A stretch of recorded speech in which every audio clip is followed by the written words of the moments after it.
ফারুক আহমেদের ওলটপালট পরীক্ষা নিরীক্ষার ফল পাচ্ছে দেশের ক্রিকেট। সভাপতির ক্ষমতা নিয়ে ৬ মাসে কেবল বিতর্কের জন্ম দিচ্ছেন এই সাবেক ক্রিকেটার। ব্যক্তিগত আক্রোশ মেটাতে হাতুরু সিংহেকে যখন তাড়ালেন তখন চ্যাম্পিয়ন্স ট্রফির বাকি ছিল না ৪ মাসও। শুধু হেড কোচ নয়, অপ্রয়োজনীয় কারণে কোচিং স্টাফেও আনেন বড় পরিবর্তন। আক্রোশের শিকার সাবেক কম্পিউটার অ্যানালিস্টও। নিয়ম ভাঙার অভিযোগ তোলা হলেও চাকরি হারানোর আসল কারণটা এখনো অজানা মহাসিন শেখের। বিসিবি যে কোনো অভিযোগ তুলতে পারে, তবে বাস্তবতা হচ্ছে তাদের একটা অজুহাত দরকার ছিল আমার চুক্তি শেষ করার। দলের বাজে পারফরমেন্সে অ্যানালিস্টকে বরখাস্ত করার নজির বিরল।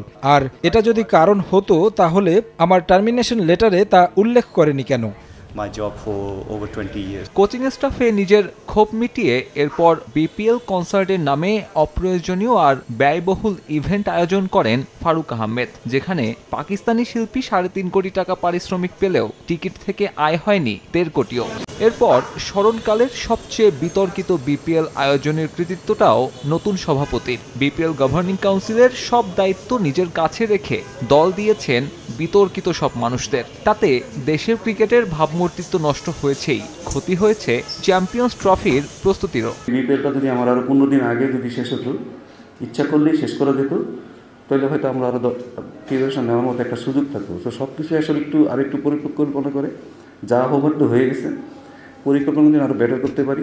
ফারুক আহমেদের প্রথম বিপিএল এর পর ঢাকা প্রিমিয়ার লিগেও পারিশ্রমিক নিয়ে ভুক্তভোগী ক্রিকেটাররা গত আসরের তুলনায় অনেক কম টাকায় এবার খেলবেন লোকাল খেলোয়াড়রা। সবকিছু প্রেক্ষাপট পরিবর্তন, আমি অনেক কম নিয়ে খেলতেছি, তো এখানে ম্যাক্সিমাম সবার 20% লেসে খেলতেছে। এটা আসলে এক দুজনদের তা না, সবাই। রাজনৈতিক পট পরিবর্তনের পর থেকে বিসিবি বন্দী হয়ে আছে হাতে গোনা ২-৩ জনের হাতে। বোর্ডে যোগ্য লোক আনার কথা বললেও ৬ মাসেও তা বাস্তবায়ন করেননি ফারুক আহমেদ। কেন করছেন না সে প্রশ্ন তুলেছেন ক্রিকেট সংশ্লিষ্টরা।